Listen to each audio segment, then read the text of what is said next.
Assalamualaikum.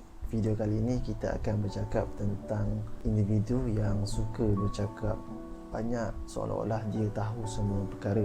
Pernah tak kita dalam kehidupan ni mesti kita akan bertemu dengan orang-orang yang semua perkara dia tahu, serba tahu, dan dia cuba meremehkan ataupun merendahkan pengalaman kita dan dibandingkan dengan pengalaman yang mereka ada, terutamanya jika mereka itu seseorang yang lebih berusia daripada kita. Video kali ini saya akan cakap 3 pengenalpastian orang sebegini, iaitu pertama ialah seorang yang narsisistik, yang kedua adalah kesan Dunning-Kruger, dan yang ketiga adalah superiority complex yang telah dibawa oleh Alfred Adler, seorang tokoh besar di dalam bidang psikologi. Ini bermula sebab saya pernah ada satu pengalaman seseorang yang lebih berusia daripada saya. Dia selalu seolah-olah meremehkan tindakan-tindakan saya sewaktu saya masih belajar, dan selalu mengungkit-ungkit cerita tentang bagaimana dia belajar di luar negara ketika dia muda, dan cuba dibandingkan dengan saya yang hanya belajar dekat universiti tempatan saja. Jadi perkara tu membuatkan saya terfikir lagi sekali bila saya ada baca satu artikel dalam Daily Mail tulisan oleh Giuliano Chionaini, seorang psikologis. Bila baca artikel tu saya teringatkan individu yang cuba meremehkan saya ni. Sebab ini waktu dia muda, kita sedia maklum bahawa polisi kerajaan ketika itu adalah dasar ekonomi baru yang menolong orang-orang Bumi Putra untuk mendapatkan jurang antara kaum. Jadi disebabkan privilege yang dia ada, seorang Melayu Islam Bumi Putra, dia dapatlah melanjutkan pelajarannya ke luar negara dengan mudah ketika itu waktu 70-an. Jadi jika hendak dibandingkan dengan zaman sekarang yang polisi kerajaan sering berubah, apa yang dia cuba bandingkan itu tidaklah saya setuju. Pertama sekali ialah orang narsisistik. Telah dibahaskan oleh Keith Campbell, seorang pengajar di University of Georgia. Narsisistik berasal daripada perkataan Narcissus. Ini adalah mitos Greek zaman dahulu, seorang dewa yang tampan dan dia terlalu cintakan diri sendiri, terlalu syok sendiri, dan pada satu hari dewa tersebut melihat bayangan wajahnya di permukaan air sungai. Jadi akibat terlalu asyik jatuh cinta pada diri sendiri, si narkisis ni telah pun lemas dalam sungai tersebut, dan disitulah bermulanya kisah ataupun istilah lah yang digunakan oleh psikologis untuk orang yang syok sendiri. Menurut pakar di University of Miami, Barry Brogat, dapat 2 kategori seseorang yang narsisistik. Pertama adalah grandiose, yang kedua adalah vulnerable. Kebanyakan orang anggap orang narsistik adalah seperti golongan pertama, iaitu grandiose. Grandiose adalah narsisistik yang lapahkan perhatian, yang terlalu anggap dirinya hebat berbanding orang lain dan tidak mementingkan pendapat orang lain. Kita selalu nampaklah kenalan-kenalan kita ataupun orang-orang luar yang terlalu cakap besar tetapi dirinya tak ada apa langsung.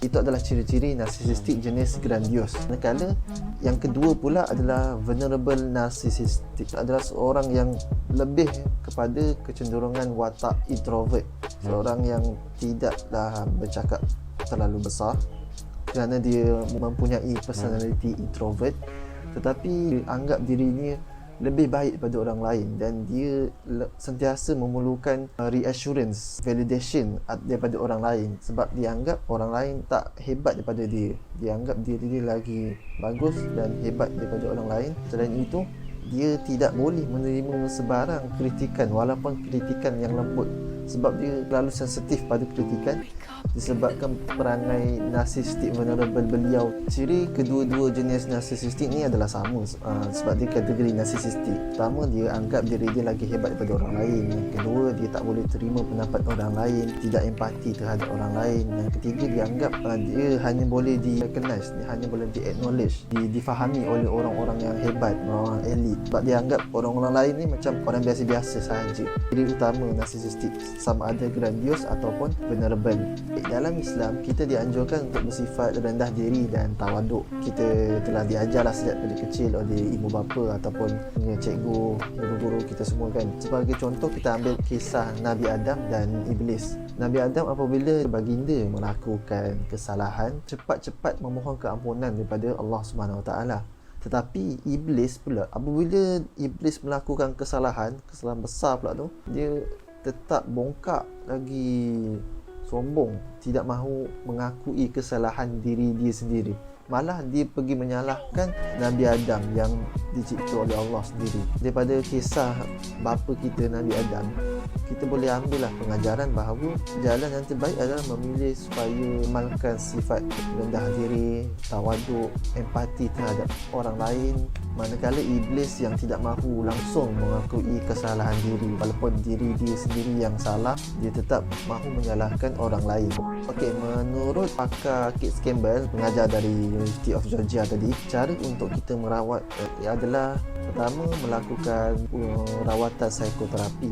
Dan yang kedua adalah mengamalkan sikap empati terhadap orang lain. Psikoterapi ni mungkin di Malaysia kuranglah rawatannya disediakan oleh pihak kerajaan, ataupun jika ada disediakan oleh khidmat swasta mungkin agak mahal. Jadi kita boleh amalkan pilihan kedua, iaitu empati terhadap orang lain. Kita meletakkan diri kita di tempat orang lain. Kita cuba memahami orang lain walaupun kita tak faham, tapi kita berusaha memahami orang lain. Contoh, kita membantulah mereka. Paling mudah ialah kita menolong orang susah lah. Dalam tempoh PKP ni ramai orang susah kan, jadi banyak bantuan yang boleh kita salurkan di badan-badan kerajaan ataupun NGO yang terlibat.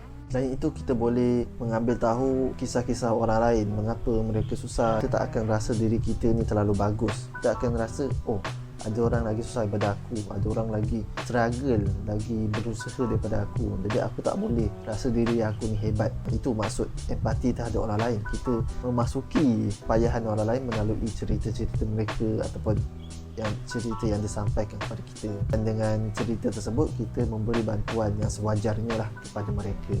Yang kedua pula, kesan Dunning-Kruger. Dunning-Kruger adalah satu kesan di mana berlakunya pemikiran tempang ataupun cognitive bias dalam pemikiran kita, bahawa kita mengakui diri kita ni lebih tahu ataupun mempunyai kelebihan tertentu dalam bidang tertentu, padahal sebenarnya tidak, dan kita tidak sedar tentang perkara itu.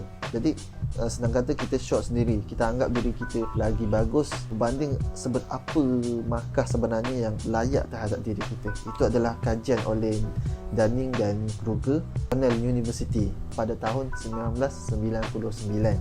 Kita secara tidak sedar akan memberikan markah yang tinggi terhadap diri sendiri dari sudut pengetahuan dan kebolehan dalam bidang tertentu bergantung pada soalan, padahal sebenarnya selayaknya terhadap diri sendiri adalah kurang daripada apa yang kita markahi diri kita, apa yang kita anggap, apa yang kita percaya. David Dunning dalam satu tulisan, dia ada sebut ada satu kajian oleh Daniel Kahan dekat Yale Law School pada tahun 2006 memberitahu kita mempunyai satu kepercayaan dalaman ataupun beliau sebut sebagai underlying belief, yang pada asasnya kita percaya perkara itu. Jadi sebab itulah punca kenapa adanya kesan Dunning-Kruger terhadap diri kita. Dalam kes Daniel Kahan ini, beliau bertanyakan soalan kepada dua kategori orang. Yang satu, orang yang jenis percayakan teknologi. Yang kedua adalah orang yang tidak percayakan teknologi. Maksudnya percayakan teknologi adalah mereka yang bersifat terbuka lah pada teknologi, seperti teknologi ni akan membantu manusia dan sebagainya. Yang manakala golongan kedua adalah mereka yang tidak percaya teknologi. Mereka itu adalah golongan yang contohnya isu-isu seperti privacy, isu-isu keselamatan yang lain. Kedua-dua golongan ini mereka tidak tahu pun ilmu tentang nanoteknologi, tetapi kajian ini cuba untuk mengenal pasti kesan Dunning-Kruger terhadap dua golongan tersebut. Dapatan kajian tersebut mendapati bahawa masing-masing memilih jawapan berdasarkan underlying belief masing-masing. Seseorang itu jenis percayakan teknologi, maka dia akan bersifat terbuka lah terhadap nanoteknologi, walaupun dia pun tak tahu apa itu nanoteknologi. Manakala mereka yang tidak percayakan teknologi pula, mereka tidak bersifat terbuka kepada nanoteknologi walaupun tak tahu langsung tentang nanoteknologi. Ada juga kajian lain pada tahun 2018 oleh Wota, Callaghan dan Sylvester mendapati bahawa peserta kajian tersebut berlagak seolah tahu melebihi para doktor dan saintis mengenai punca berlakunya autism. Kesan Dunning-Kruger ini mengingatkan kita pada satu hadis berkenaan dengan golongan Al-Ruwaibidah yang disebut oleh Rasulullah, iaitu orang bodoh yang berbicara tentang perkara yang melibatkan masalah awam. Jadi apa rawatan ataupun solusi kepada kesan Dunning-Kruger ni supaya tak kena pada diri kita? Pertama adalah kita perlulah sentiasa mencari ilmu, banyakkan membaca, menonton video ilmiah, elakkanlah hiburan-hiburan yang tidak bermanfaat. Dan yang kedua adalah minta pandangan mereka yang pakar ataupun kita merujuk mereka yang lebih berautoriti dalam hal tersebut. Ini untuk mengelakkan daripada diri kita menjadi shock sendiri ataupun seolah-olah serba tahu semua benda. Baik, yang terakhir ataupun yang ketiga adalah superiority complex. Ini adalah satu konsep yang telah diketengahkan oleh Alfred Adler, seorang tokoh besar di dalam bidang psikologi. Maksud superiority complex adalah pendapat berlebihan tentang kebolehan diri sendiri yang sebenarnya adalah untuk menutup keyakinan rendah diri sendiri ataupun inferior yang dihadapi oleh diri sendirilah.